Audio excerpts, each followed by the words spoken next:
Atau kamu tinggalin saya dalam waktu yang lama, jangan dekat-dekati saya, kira-kira begitu. Tapi sudah begitu sikap ayahnya, Nabi Ibrahim tetap menjawabnya dengan lemah lembut. Salamun alaika, keselamatan untukmu hai ayahku, sa'astaghfiru laka rabbi. Saya akan mohon kepada Allah agar Allah mengampunimu. Kira-kira kayak gitu. Intinya besok-besok berumah tangga untuk mempelajari yang penting itu. Dari kisah-kisah Nabi itu banyak hal yang bisa kita petik. Betul. Kan mungkin dari hal-hal yang sederhana tapi hikmahnya itu luar biasa. Salah satunya dari interaksi antara Nabi Ibrahim sama ini.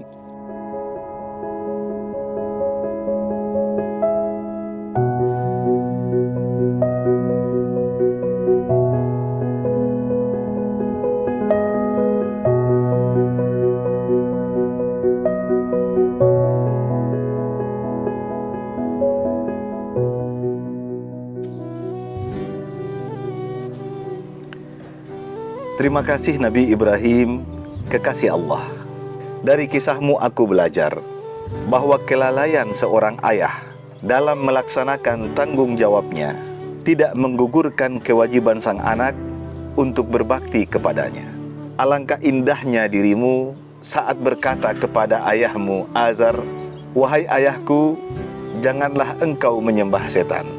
Wahai ayahku, sungguh aku khawatir engkau akan ditimpa azab dari Tuhan yang Maha Pengasih." Lalu, saat ayahmu mengabaikan peringatanmu, engkau tetap menjaga etika dan sopan santunmu sebagai anak, seraya berkata, "Semoga keselamatan dilimpahkan kepadamu, aku akan meminta ampun bagimu kepada Tuhanku."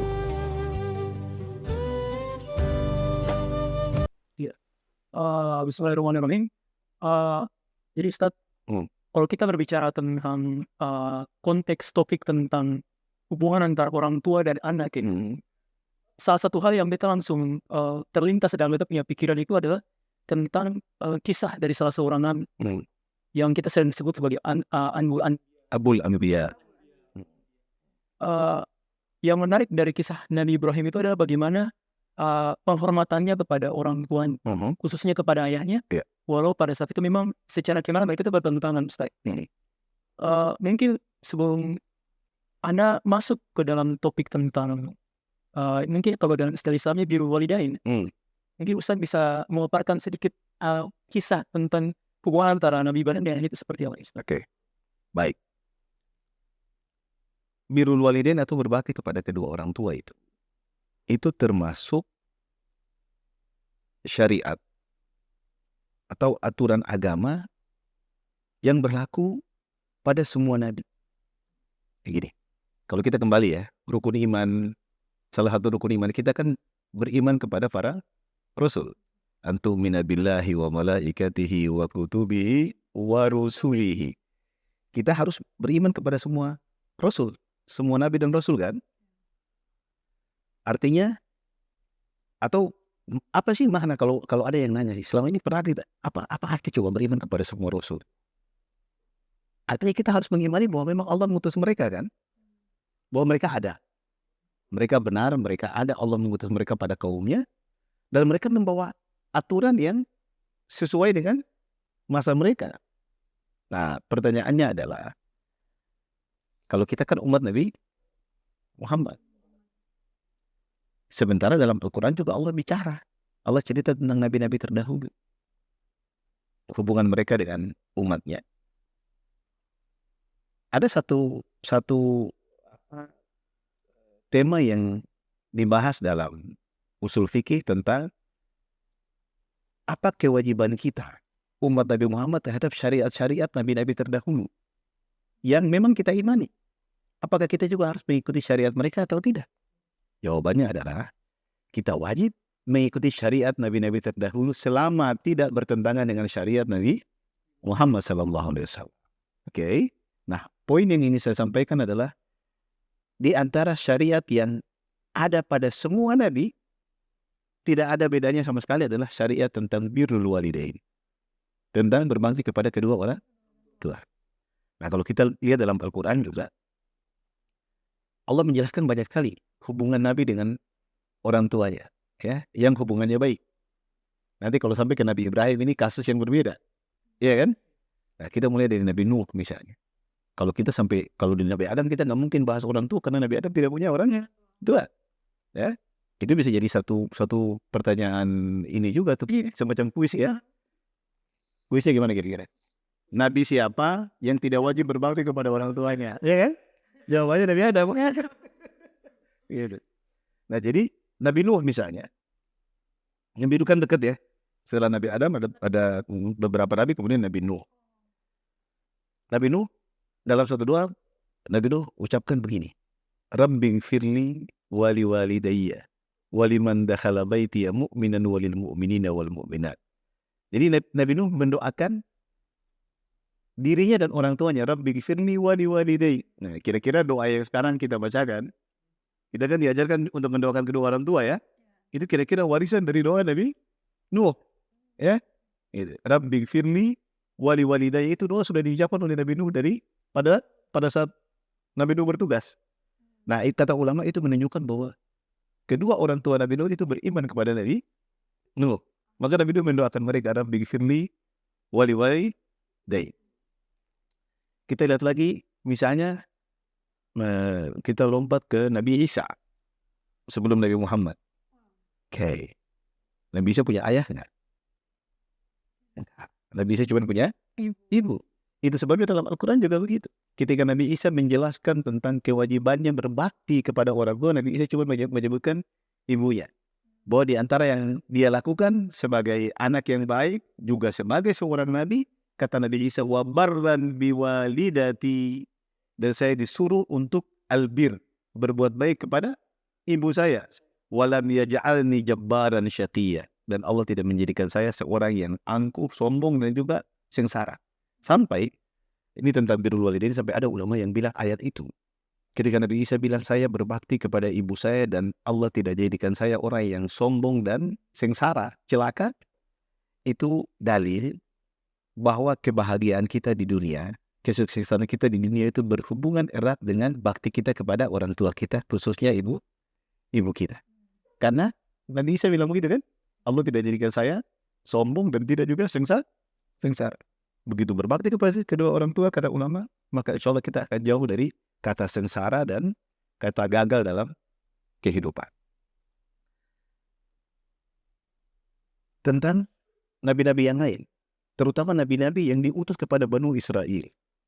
Allah bilang dalam Al-Quran, wa idh akhadna mithaqa bani Israel, dan kami ambil janji mitsaq dari Banu Israel, la ta'buduna illallah wa bil walidaini ihsana, agar jangan kalian menyembah selain Allah, dan wa bil walidaini ihsana, dan berbuat baik kepada kedua orang tua. Sementara nabi paling banyak diutus kepada Banu Israel.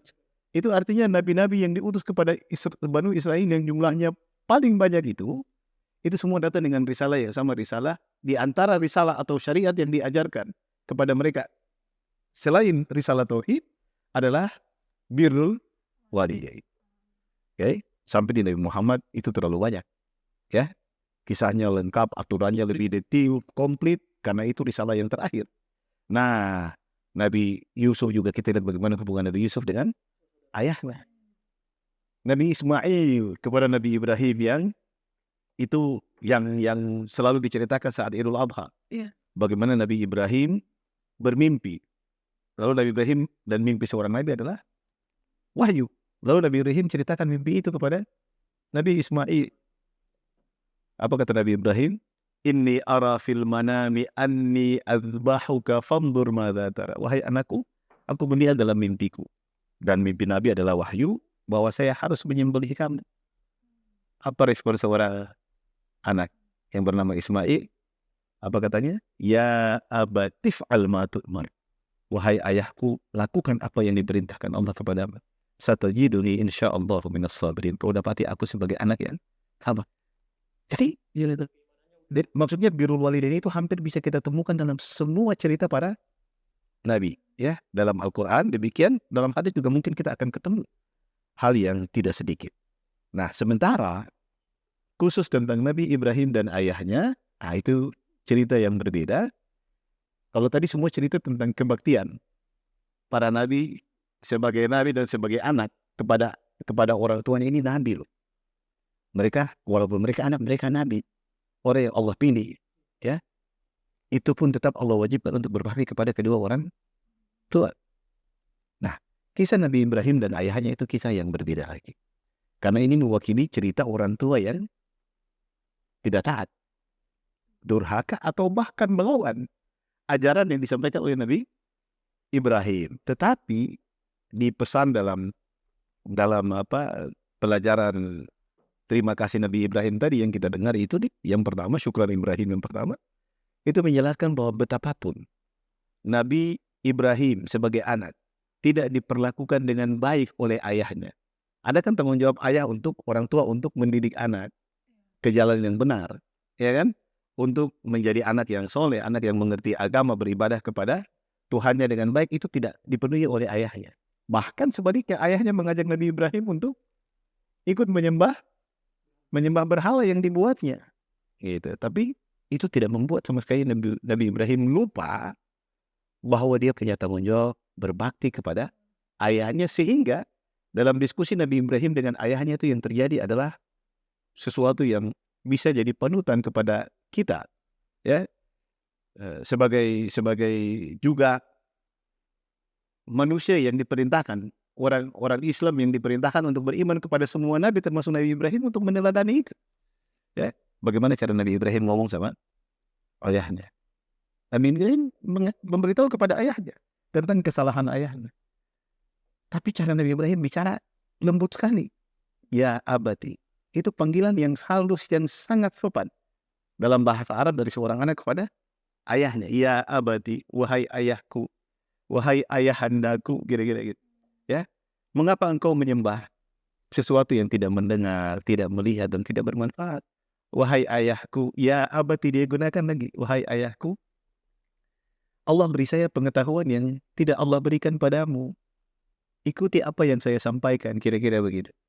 Ya, bahkan Nabi Ibrahim sampai mengingatkan supaya dengan kalimat yang lebih lugas, wahai ayahku, jangan engkau menyembah setan. Ya abati la ta'budis syaitan. Wahai ayahku, jangan engkau menyembah setan. Karena itu akan mendatangkan bahaya kepada ayahnya. Ya, tidak di dunia, di akhirat pasti. Tapi lebih sering juga perbuatan-perbuatan buruk itu semenjak di dunia sudah dirasakan keburukannya, begitu kan? Nah, itu semua Nabi Ibrahim sampaikan kepada ayahnya dengan bahasa yang baik. Bahkan Nabi Ibrahim sampaikan bahwa beliau khawatir jangan-jangan ayahnya disiksa oleh Allah Subhanahu wa taala. Ya abati inni akhafu ayyamassaka 'adzabun minar rahman. Wahai ayahku, saya khawatir nanti Allah akan menyiksamu, padahal Allah itu Ar-Rahman yang Maha Pengasih. Sudah begitu lembut Nabi Ibrahim kepada ayahnya, tapi justru ayahnya tidak mendengar, tidak menuruti sama sekali, tapi ayahnya malah mengancam Nabi Ibrahim. Aragibun anta an alihati ya Ibrahim.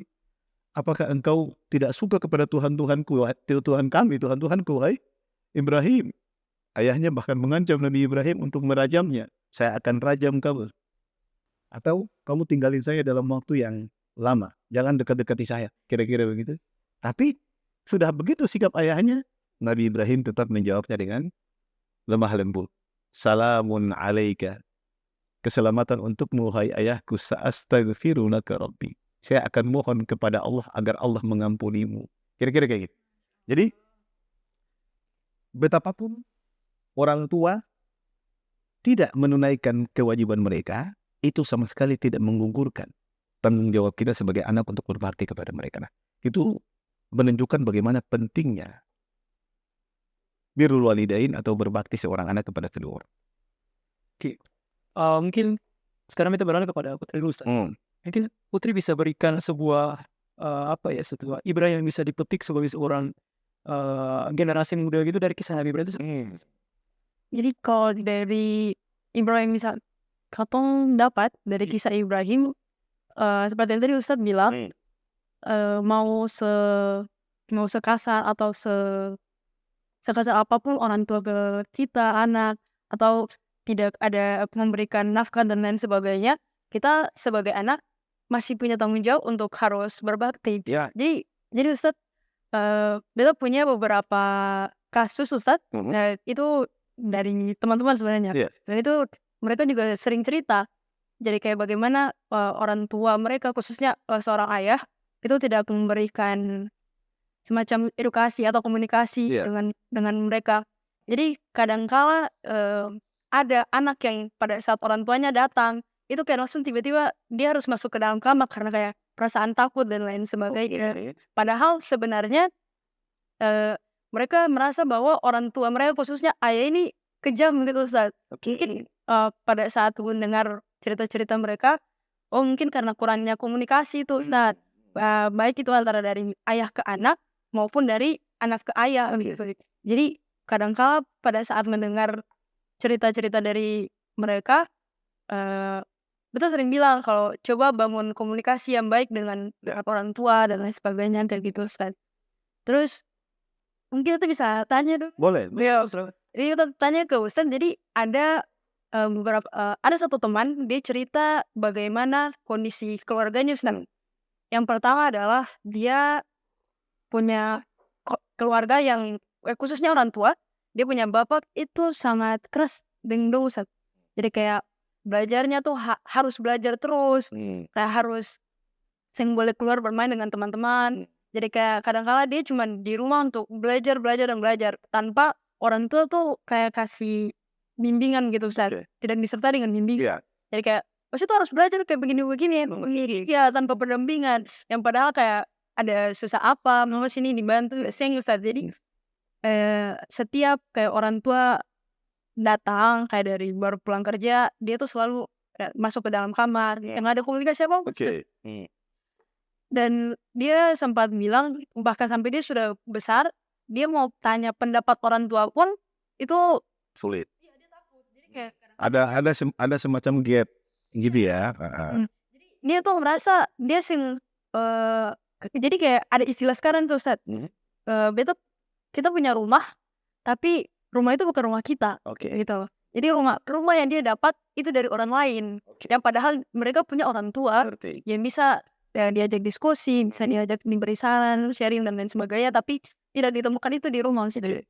Nah, bagaimana kita sebagai anak yang memang sudah terlanjur punya orang tua seperti itu, tapi mereka ingin kembali kayak mendapatkan suasana keluarga yang harmonis, terus bisa kayak orang-orang di luar sana yang kayak apa-apa tuh bisa tanya ke bapak kasih urus saja atau kayak oh ya betul ya bapak setiap kayak ada makan kita sering cerita kayak gitu ya. Gimana? Ya mungkin aku sih bisa jawab yang kita tangkap dari Putri punya Cerita. studi kasus ini Ustaz. Ini inti masanya terletak pada kurangnya komunikasi internal antara Orang tua dan anak. keluarga. Betul. Mungkin juga karena apa ya, sebagai seorang anak dan sebagai seorang itu kan komunikasi kan begitu penting dalam hubungan Ustaz. Bukan hanya hubungan dalam hubungan romantisasi antar Oke. tapi bisa juga antara hubungan vertikal antara ayah dan anak. Oke. Itu mungkin Baik. Jadi mari kita kembali ke bagaimana Nabi Ibrahim dan ayahnya tadi ya, itu jadi contoh sebenarnya. Jadi kan semua yang menjadi anggota keluarga itu masing-masing punya tanggung jawab. Dan tanggung jawab itu akan dipertanggungjawabkan juga sampai di akhirat ya. Sebagai orang tua misalnya, dia bertanggung jawab sebagai pemimpin dalam rumah tangga. Ya kan? Dia bertanggung jawab terhadap istrinya, terhadap anaknya. Itu penjelasannya banyak sekali. Allah bilang dalam Al-Quran, Qu anfusakum wa ahlikum nar. Wahai orang tua, jagalah dirimu dan keluargamu dari api. Nah, artinya tujuan paling utama dari sebuah rumah tangga yang dipukul oleh seorang ayah adalah bagaimana dia membawa rumah tangganya itu, membawa keluarganya itu untuk mencapai cinta Allah, mencapai ridha Allah sehingga mereka terjauhkan dari api neraka. Itu berarti pemahaman mereka tentang agama mesti bagus, pelaksanaan mereka tentang agama mesti bagus, gitu kan? Hubungan antara orang tua dan anak juga mesti terbangun dengan harmonis, dan hemat saya itu dimulai dari orang tua. Kan anak ini dia tumbuh dari masa kecil, dari belum balik, di mana dia tidak mengerti mana yang baik, mana yang buruk. Maka peran komunikasi itu lebih awal dimulai dari orang tua. Jadi mulai dari bayi saat masih kecil. Sampai ketika saya ingat satu kisah di masa Nabi. Ini bagaimana hubungan itu mesti dibangun dari kecil ya. Rasanya nyambung sekali. Ada satu hari ada seorang Badui lewat. Lalu Nabi sedang bermain dengan cucu-cucunya, Hasan dan Hussein. Nabi cium mereka naik ke pundak Nabi peluk mereka. Nabi mencium mereka berdua. Lalu si Badui ini setelah mendekati Nabi, dia mengatakan kepada Nabi, ya Rasulullah, inna li 'ashrata auladin ma qabbaltu ahadan minhum qat. Ya Rasulullah, saya punya 10 orang anak, tapi tidak satu pun pernah saya cium ya Rasulullah. Ini agak ajaib juga nih, agak aneh, tapi di budaya tertentu bisa terjadi gitu. Ya. Dan ini kasusnya terjadi pada budaya Arab Badui ini yang tinggal di kampung, yang nomaden berpindah-pindah, punya tabiat yang agak kaku, agak keras. Jadi seakan-akan mencium anak itu bagian dari tanda kelemahan. Oh. Kira-kira begitu. Sementara Rasulullah mencium cucu-cucunya. Begitu si Badui itu menjelaskan itu, apa kata Nabi SAW? Kata Nabi, saya khawatir jangan-jangan Allah sudah mencabut rasa kasih sayang dari hatimu, gitu kan? Fa innahu man la yarham la yurham. Kata Nabi, siapa yang tidak menyayangi dia tidak akan disayangi. Coba lihat bagaimana Nabi menjelaskan hubungan timbal balik. Kalau kita tidak menyayangi anak kita, maka kita jangan berharap bahwa anak kita akan menyayangi kita. Kira-kira kayak gitu. Kalau kita tidak membangun komunikasi yang baik dengan anak kita, maka jangan berharap anak kita juga akan bisa melakukan komunikasi dengan baik dengan kita sebagai orang tua. Jadi kurang lebih yang bisa kita ambil itu adalah bahwa memang itu tanggung jawab orang tua dari kecil. Itu harus dibangun. Dan Nabi menunjukkan itu dengan sangat luar biasa. Nabi asik sekali bermain dengan cucu-cucunya. Kita tahu kisah bagaimana cucu Nabi bergelayutan di badan Nabi sholat. Tapi Nabi tidak pernah menganggap itu sebagai sesuatu yang bermasalah. Ya, Nabi memperlakukan cucunya dengan baik saat akan ruku atau sujud, kemudian dipindahkan. Nanti begitu Nabi bangun, Nabi ambil lagi tuh cucunya misalnya. Jadi hubungan yang sangat mesra dan akrab. Nah, orang tua yang harus memulai itu. Karena begitu orang tua memulai komunikasi dengan baik dengan anak, maka anak pasti akan mengikuti itu. Karena biasanya komunikasi yang tidak nyambung itu karena bangunan awal yang demikian. Kan pola didik juga berbeda-beda. Sekarang ya, di zaman sekarang mungkin pola didiknya sudah jauh lebih terbuka. Ya, ada komunikasi yang jauh lebih lancar antara orang tua dan anak. Kalau kita membuat perbandingan ya, dibanding dengan generasi terdahulu, sebutlah generasi saya atau ke atasnya, itu rata-rata pola komunikasinya masih kaku. Jadi orang tua di rumah itu merasa posisinya itu harus sangat dihormati misalnya, dan itu terbawa sampai pada pola komunikasi. Bukan tidak ada, tapi itu dalam space yang sangat terbatas, begitu. Kurang, dia lebih banyak komunikasi satu arah. Kalaupun ada 2 arah itu hanya pada hal-hal yang memang terpaksa, karena anak membutuhkan sesuatu jadi minta, anak butuh sesuatu jadi sampaikan, anak punya masalah tapi untuk menjadikan orang tua sebagai teman diskusi, teman bicara, teman dia menyampaikan unek-uneknya apa adanya tanpa merasa ada hambatan status anak dan orang tua, itu jarang sekali terjadi. Kira-kira begitu. Dan itu yang memang mesti dihilangkan. Itu sebabnya dalam satu panduan juga kita diperintahkan untuk mendidik anak kita dengan tema, dengan pola, dengan cara yang sesuai dengan zamannya nanti. Karena dia kan akan menghadapi zaman yang berbeda dengan zaman kita. Sebutlah nih, soal sekarang sudah ada aturan tentang kekerasan dalam rumah tangga, kekerasan terhadap anak. Kalau saya bayangkan itu terjadi di masa lalu, itu tidak akan jadi masalah. Anak-anak dikerasin sama orang tuanya juga mereka menganggap itu sebagai didikan, dan mereka terima saja. Coba kalau itu terjadi sekarang, ceritanya bisa beda lagi, karena sudah banyak aturan yang melindungi anak-anak. Yang kadang-kadang begitu salah dipahami juga dia bisa salah kaprah kan. Jadi anak-anak merasa dia punya kuasa, orang tua tidak boleh ngatur berlebihan dan segala macam. Nah, intinya komunikasi itu mesti dibangun di dalam rumah dan dimulai dari orang tua. Kalau orang tua membangun komunikasi dengan baik dengan anak-anaknya, itu dia akan mendapatkan bahwa rumah itu bisa menjadi tempat di mana anak-anak selalu menemukan solusi dari semua persoalan mereka. Dia tidak perlu cari keluar, atau bolehlah dia cari keluar, tapi itu hanya sebagai referensi tambahan bagi dia pendapat yang akan dia dapatkan di rumah itu pasti baik dan dia merasakan ada keleluasaan untuk bicara. Tidak terhambat karena faktor status dia sebagai anak terhadap orang tua atau bahkan antara anak dengan antara anak sendiri. Yang bungsu atau yang kecil kepada yang besar. Kira-kira begitu. Jadi itu mesti dibangun, nggak bisa enggak, dan itu sangat penting. Berapa banyak anak-anak yang kita dengar kasusnya hari ini ya, itu mereka jadi melakukan tindakan-tindakan yang sembrono bahkan fatal dalam kehidupan mereka hanya karena dia tidak bisa meminta pendapat dari orang tuanya dan dia menemukan teman yang kebetulan bukan teman yang baik, yang memberikan saran yang sudah pasti juga tidak baik, akhirnya anak itu terjerumus. Begitu kira-kira. Berarti memang kalau dalam konteks birul ini memang kalau begitu fundamental Sangat. para orang tua dan anak, tapi tidak serta-merta atau menafikan ini kan antara kewajiban orang tua kepada anaknya juga. Betul. Supaya kita komunikasi timbal balik kan Betul. yang harmonis. Betul. Ini mungkin pertanyaannya agak sensitif, tapi yang saya penasaran tuh bentuk konkret ya, bentuk konkret dari seorang anak kepada orang tuanya di saat orang tuanya tuh udah meninggal tuh gimana? Oke, ya. Baik. Kita mending kita tunda dulu cerita meninggal. Kita bicara tentang hidup dulu. Ya. Jadi kalau tadi kan ada tadi dalam ayat tuh perintahnya sama ya. Wabil walidaini ihsana tadi itu kan itu janji yang Allah ambil dari Banu Israel. Semua nabi mayoritas nabi yang diturunkan, mayoritas nabi ini kan diturunkan kepada Banu Israel.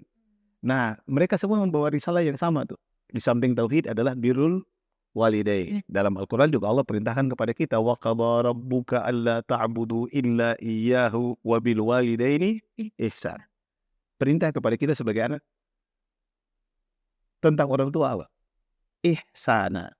Berbuat baiklah kepada orang. Berbuat baik itu bisa berupa perkataan, bisa berupa perbuatan. Itu dua-duanya. Perbuatan kita, perkataan kita harus selaras dan dua-duanya harus menyenangkan orang tua kita, tidak boleh menyakiti. Ihsan itu kan berbuat baik. Jadi perintah berbuat baik itu mengandung larangan berbuat jahat.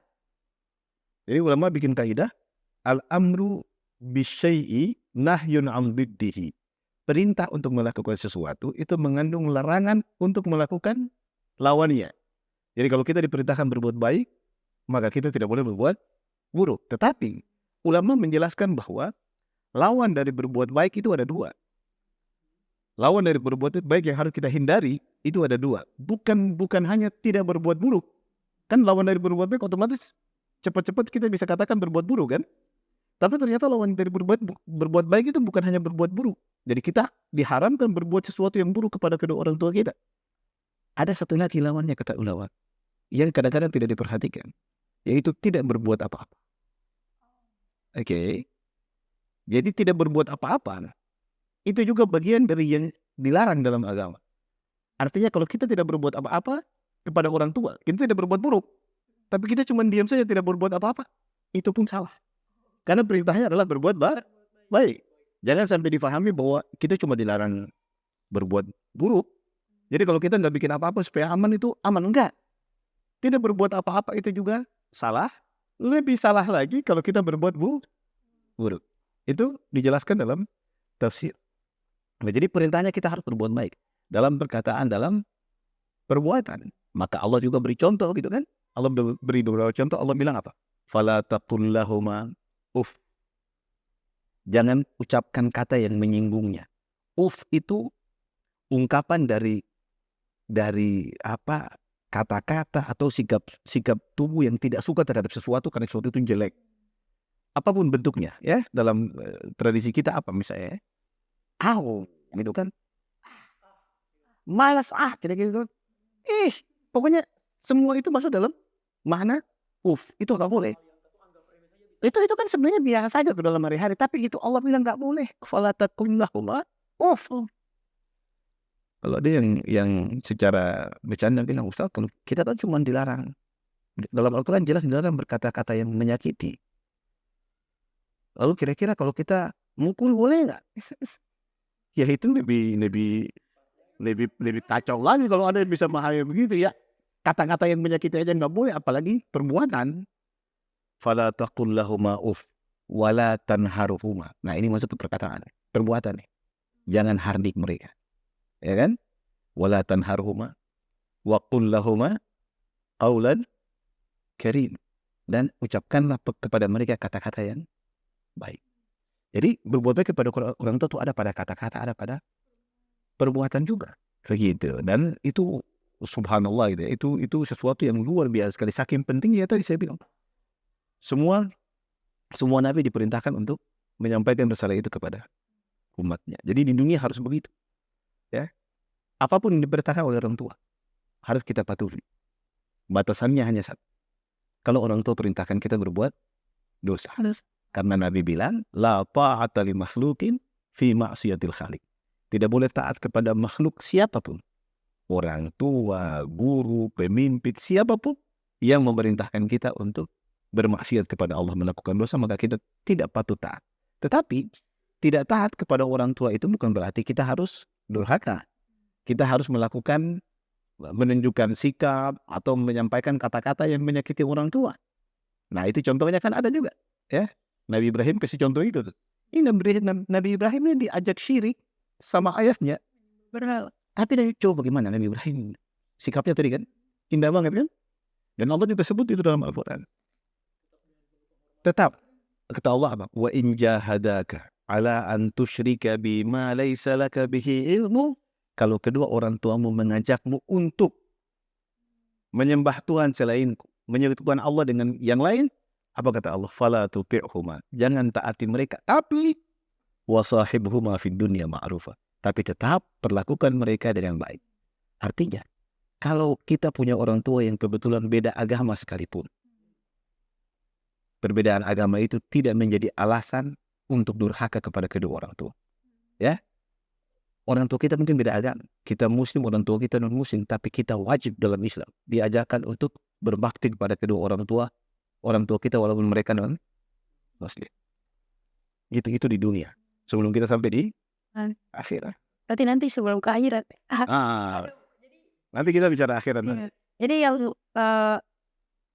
beta tangkap itu Ustaz, terlepas dari semua, kita lihat dari kisahnya Nabi Ibrahim, berarti terlepas kayak misalkan ada orang tua yang sudah lama tidak tinggal dengan anaknya, mungkin kayak sejak lahir, kemudian sudah ditinggalkan. Gitu. Banyak kasus Ustaz kayak misalkan ada kata-kata dari anak itu pada saat orang tua minta minta tolong kirim uang atau angin pasti kirim uang. Dia sebenarnya lihat beta dari kecil susu uang gitu. Berarti terlepas dari perbuatan orang tuanya ke anaknya, kita masih punya hak, kewajiban untuk Benar sekali. Ya, jadi kita tidak bisa menilai orang tua sama seperti orang lain yang berlaku hukum umum ya. Kira-kira you berbuat baik, saya balas dengan kebaikan. Enggak. Karena kita hadir di dunia ini karena orang tua. Orang itu tuh sebab lahirnya kita di dunia nih. Kita ada di dunia aja itu sudah merupakan kebaikan yang orang tua berikan pada kita yang tidak bisa kita hindari itu. Begitu kita ada di dunia, ya. Dan kita tidak tahu betapa rumit orang tua melewati situasi sampai kita hadir ke dunia. Kita melewati sekian waktu sebagai anak di mana kita tidak sadar. Oke? ya. Di usia berapa sih anak mulai sadar tentang perbuatannya? 1 tahun tidak mungkin. 2 tahun tidak mungkin. 3 tahun juga saya rasa. Ya mungkin ada tapi sedikit sekali anak yang masih mengingat di usia 3 tahun ini rumit sekali. Ya kan? Mungkin 4-5 tahun anak-anak baru mulai bisa mengingat dengan benar. Nah, di usia 1, 2 tahun, 3 tahun. Apa kita ingat kebaikan yang orang tua lakukan kepada kita? Kita bisa bertahan hidup. Sampai sekarang itu artinya minimal kita harus tahu dan sadar betul bahwa di awal-awal usia kita yang sangat lemah saat kita dilahirkan, itu ada banyak kebaikan orang tua yang sampai kepada kita. Okay? Ibu kita ngurusin kita dengan sangat. Ayah kita itu pasti ikut memberikan nafkah untuk mengurusi kita dari kecil. Jadi kita tidak boleh tiba-tiba ujung begitu sadar, lalu kita menilai orang tua kita hanya dari masa di mana kita sadar. Gitu. Bahwa kita punya ayah, punya ibu, lalu dari situ kita pun nggak bisa. Begitu kita lahir saja, itu di pundak kita sudah ada jasa orang tua. Yang itu tidak bisa sama sekali kita sepelekan, kita hilangkan. Gitu. Jadi kebaikan itu yang tidak boleh kita lupakan. Makanya di akhirat nanti kan pertanggungjawaban kita itu kan masing-masing. Orang tua akan ditanya, apa yang engkau lakukan sebagai orang tua kepada anakmu? Kullukum ra'in wa kullukum mas'ulun an ra'iyatihi. Setiap kalian adalah pemimpin dan setiap kalian akan diminta pertanggungjawaban oleh Allah tentang siapapun yang menjadi yang ia pimpin. Gitu kan? Orang tua akan bertanggung jawab terhadap istri dan anaknya. Ya, suami akan bertanggung jawab terhadap istrinya. Ibu juga akan bertanggung jawab terhadap anak-anaknya. Gitu. Nah, orang tua juga harus tahu bahwa dia akan mempertanggungjawabkan itu. Dia tidak bisa berlari dari situ. Sama seperti anak juga akan bertanggung jawab terhadap sikap dia sebagai anak kepada orang tua. Nah, kalau kita pengen aman, kita mesti mengamankan posisi kita dong. Urusan nanti orang tua bertanggung jawab itu urusan dia. Tapi saya sebagai anak, saya tahu saya akan bertanggung jawab sendiri. Maka saya harus tunaikan semua tugas saya, semua kewajiban saya, sehingga saya bisa menjawab pertanyaan yang akan ditanyakan di akhirat nanti. Ini karena pengadilan akhirat itu kan, kita mulai pindah pelan-pelan nih. Pengadilan akhirat itu kan pengadilan yang sifatnya pribadi. Apa kata Allah? Wah, itu kita nggak bisa tanggung jawabnya kolektif. Pribadi. Yauma yafirrul mar'u min akhihi wa ummihi wa abihi wa sahibatihi wa bani. Wa likulli imri'in minhum yawma idzin sya'nun yughni. Hari itu setiap orang berlari dari saudaranya. Yauma yafirrul mar'u min akhihi wa ummihi wa abihi. Dia akan lari tinggalkan ayah ibunya, orang tuanya. Wa sahibatihi wa bani. Dia akan lari tinggalkan istri dan anaknya. Masing-masing tanggung jawab sendiri-sendiri. Jadi itu sebabnya sebagai muslim kita harus pastikan di posisi mana kita berada. Kita harus pastikan tanggung jawab kita nanti akan bisa kita sampaikan dengan baik di hadapan Allah nanti. Sebagai anak, tunaikan tanggung jawab kita sebagai anak. Jangan jadikan sikap orang tua sebagai dalil atau sebagai alasan untuk mengabaikan tanggung jawab kita kepada anak. Karena kebanyakan situasi sekarang tuh Ustaz, banyak kejadian kayak pada saat ada berantem dengan orang tuanya Ustaz. Terus anak kayak saking sudah emosinya bilang, dia tuh sempat diminta untuk dilahirkan. Bahkan sampai ada anak itu banyak kayak peristiwa-peristiwa yang sampai bilang beta sing diminta untuk dilahirkan, kenapa melahirkan beta akhirnya jadinya kayak begini ya. Nanti kalau orang tuanya juga jauh dari agama, dia bisa menjawab, saya juga tidak pernah mau melahirkan kamu, kan jadi masalah. Itu bukan kata-kata yang sehat dan baik dalam debat atau diskusi. Itu merusak malah. Begitu. Ini Ustaz juga dari kisah Nabi Ibrahim ini ada salah satu hal yang kita petik yang cukup menarik. Apa ya? Bagaimana Nabi Ibrahim itu berdakwah kepada keluarga. Iya. Nah, mungkin kalau kita mau dalam konteks sekarang ya, dalam kita punya kehidupan sehari-hari, menurut Ustaz sendiri kira-kira bagaimana kiat-kiat supaya kita punya dakwah itu efektif dalam kita punya anggota, dalam kita punya lingkup. Oke. Jadi saya ingin menekankan satu hal dulu. Jadi tadi Nabi Ibrahim itu jadi contoh. Kalau mohon maaf kalau kita pakai logika anak-anak sekarang nih. Iya. Kalau boleh bicara seenaknya, dalam tanda kutip kalau boleh kurang ajar terhadap orang tua, saya rasa Nabi Ibrahim itu punya situasi yang sangat memungkinkan untuk melakukan itu kalau itu baik. Ya, ini papanya menyuruh Nabi Ibrahim itu jualan patung di masa kecilnya tuh. Ayahnya yang buat patung, dan Nabi Ibrahim juga disuruh menjajakan patung itu ke masyarakat. Tapi Nabi Ibrahim waktu menjual patung itu, Ibrahim ngomong ke orang, jangan beli ya, karena ini nggak bermanfaat nih, ya kan? Iya, dia tidak bisa kasih kalian mudarat, tidak bisa kasih kalian kebaikan, nggak ada manfaatnya. Makanya Nabi Ibrahim juga nggak pernah laku jualan patungnya gitu kan, karena dia ngomong kayak gini, gitu. Nah jadi, tapi itu ya Allah, ini yang dia hadapi dari bapaknya ini sesuatu yang bertentangan secara diametral dengan misi dia sebagai nabi, untuk mengajak orang untuk tauhid, untuk beribadah kepada Allah saja. Kasarnya kalau kita sekarang kira-kira mungkin ya, kalau kita sekarang menghadapi orang tua kita yang menantang cita-cita kita, kira-kira paling tidak mungkin kita merasa aman kalau kita sekedar mendiamkan mereka nih. Wah, kira-kira gitu kan? Tapi Nabi Ibrahim tidak mendiamkan orang tua karena dia sayang, dia tidak mau orang tuanya itu salah bersikap, akhirnya nanti menemui keburukan di akhirat nanti. Ya, itu Nabi Ibrahim katakan kan? Dan Nabi Ibrahim tetap berdialog dengan orang tuanya dengan cara yang baik. Nah, di masa kini juga sama sebenarnya. Nah, tanggung jawab kita untuk berdakwah itu dimulai dari keluarga memang. Dari dalam.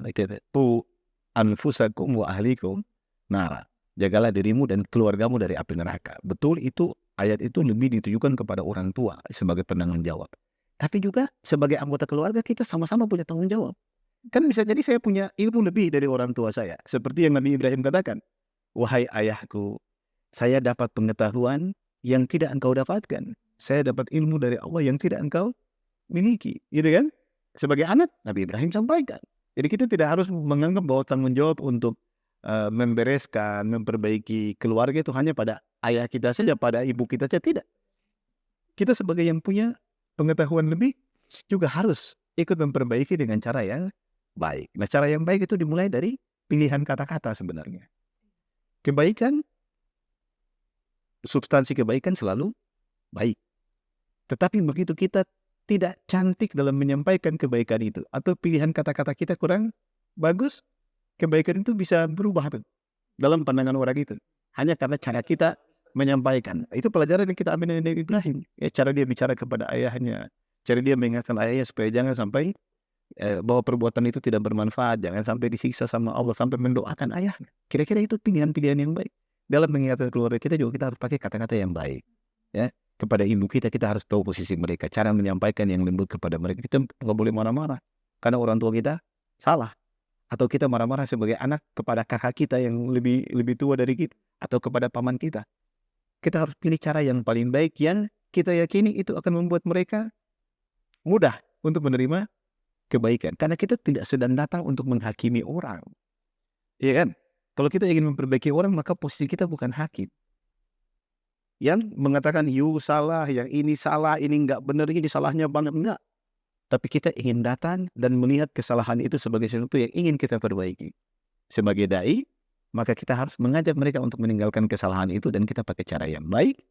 Dan cara itu yang Allah jelaskan dalam Al-Quran, Udu'u ila sabili rabbika bil hikmah wal mau'izatil hasanah fajadilhum billati hiya ahsan. Ajak orang kepada kebaikan itu dengan cara yang hikmah, bijak, wal mau'izatil hasanah, nasihat yang baik. Lihat, Allah pakai itu. Bukan hanya nasihat, tapi nasihatnya harus baik. Itu kan? Wajadilhum billati hiya ahsan. Kalau kalian berdebat, pakai cara yang paling baik. Bukan hanya baik. Karena begitu orang debat kan inginnya menang-menang. Maka kita harus pilih cara yang paling baik supaya kebaikan yang kita tawarkan itu diterima. Kira-kira begitu. Itu panduannya. Kalau dari Putri sendiri, tantangan apa kira-kira selama mungkin sudah ada coba apa usaha untuk berdakwah atau menyampaikan kebaikan ya dalam sepunya keluarga sendiri? Banyak sekali Ustaz. Karena memang jadi begitu tadi yang seperti yang kata Ustaz, kita sebenarnya mulai dari diri sendiri dulu bagaimana untuk mengendalikan ego. Tapi yang dari perkataan Ustaz yang beta simpulkan adalah besok-besok nanti maupun beta sebagai orang tua ataupun dari sekarang memang betul-betul harus bisa bagaimana menerima saran orang atau menerima masukan-masukan dari setiap orang. Apalagi pada saat nanti sudah menjenjang ke masa-masa ke orang tua, itu pada saat anak-anak nanti punya ilmu yang lebih atau kayak punya informasi yang memang lebih dibandingkan yang keton punya, itu keton memang harus berusaha untuk menerima. Jadi memang tapi pada saat kayak mau menginfluence ya, kayak atau kayak mau memberitahu anggota keluarga, itu memang agak sedikit kayak terus-terusan gitu kan, harus kasih tahu terus. Jadi kayak kadang pada saat kasih tahu itu ada kadang emosi lah ya kan. Oh sih ini kenapa sih dengar padahal sudah begini, akan kejadian kayak kemarin begini. Jadi memang dia punya usaha sendiri, terus memang susahnya tuh ketemu bagaimana mau mengendalikan emosi sendiri tuh masih sangat susah, lagi ke orang di dalam tuh Ustaz. Tapi yang betul pernah dengar Ustaz, tapi saya tahu ini betul atau salah. Pada saat Katu sudah berusaha untuk mengajak kebaikan kepada orang, dan orang itu dia betul-betul kekeh terhadap keputusan dia yang memang sudah di jalan yang tidak baik. Itu ada hadisnya itu, pada saat melihat kemungkaran Man ra'a minkum munkaran. Rubah dengan tangan, kalau nggak bisa dengan lidah, kalau nggak bisa dengan dengan hati ya. Pada saat itu Ustadz, apakah katong boleh untuk tidak, bukan boleh tidak, tapi kayak menjauhi dia Ustadz. Nah, contoh kayak misalkan begini, pada saat beta punya teman, dia pacaran ini. Nah, pacaran kayak sudah melewati batas. Oke. Iya. Beta sudah berusaha untuk bilang dia, bahkan sampai beta juga emosi ya. Maksudnya ini setahun nanti konsekuensinya begini, akhirnya begini, tapi kenapa masih mau untuk pacaran? Oke. Terus tapi kayak dia alasan tetap ya, beta masih sayang dia, masih mau dek dia begini. Terus kayak memang kayak beta rasa, oh kayaknya sih misalnya memang dia betul-betul mau tetap dengan dia. Apa yang harus beta lakukan Ustaz? Apakah beta menjauhi dia atau ya sudah beta tetap bermain dengan dia, tapi pada urusan ketika kayak asmara dengan dia beta mau ikut campur Ustaz. Betul. Kalau menurut Ustaz, Itu pilihan yang terakhir yang benar. Jangan tinggalkan dia. Tetap bergaul dengan dia, tetapi tetap menunjukkan sikap bahwa saya tidak setuju dengan apa yang you lakukan. Kira-kira gitu. Dan tetap ikuti dengan doa. Mengingatkan selalu. Tapi kalau dia sudah kekeh, mungkin dia udah ngerti secara teori karena sudah sering disampaikan. Tapi mengingatkan, udah. Kira-kira begitu. Jadi dia tahu selalu bahwa apa yang dilakukan ini tidak disetujui. Itu bagian dari kontrol kita tuh. Ya? Dan itu secara psikologi membuat dia pasti tidak nyaman. Kita nggak ngomong banyak pun dia tidak nyaman. Begitu lihat mimik wajah kita, jadi udah tahu bahwa kita nggak setuju. Ya? Ikuti juga dengan doa. Gitu. Satu poin lagi yang penting adalah tentang kelemah lembutan. Nah, Nabi itu diterima oleh sahabatnya dan sangat dicintai. Itu kisahnya banyak banget. Nabi itu dicintai banget oleh sahabatnya. Mereka rela berkorban apa saja demi membela Nabi. Salah satu sebabnya Allah sebutkan dalam Al-Quran karena sifatnya yang lemah lembut. Nabi ingatkan itu dalam hadis juga. Nabi bilang, maka narifku fi syai'in illa zana wa ma nuzi'a an syai'in illa syana.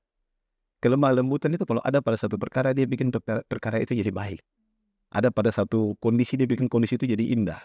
Tapi begitu tidak ada kelemah lembutan dalam kondisi tertentu, dalam situasi tertentu, dalam hal tertentu, maka itu jadi buruk.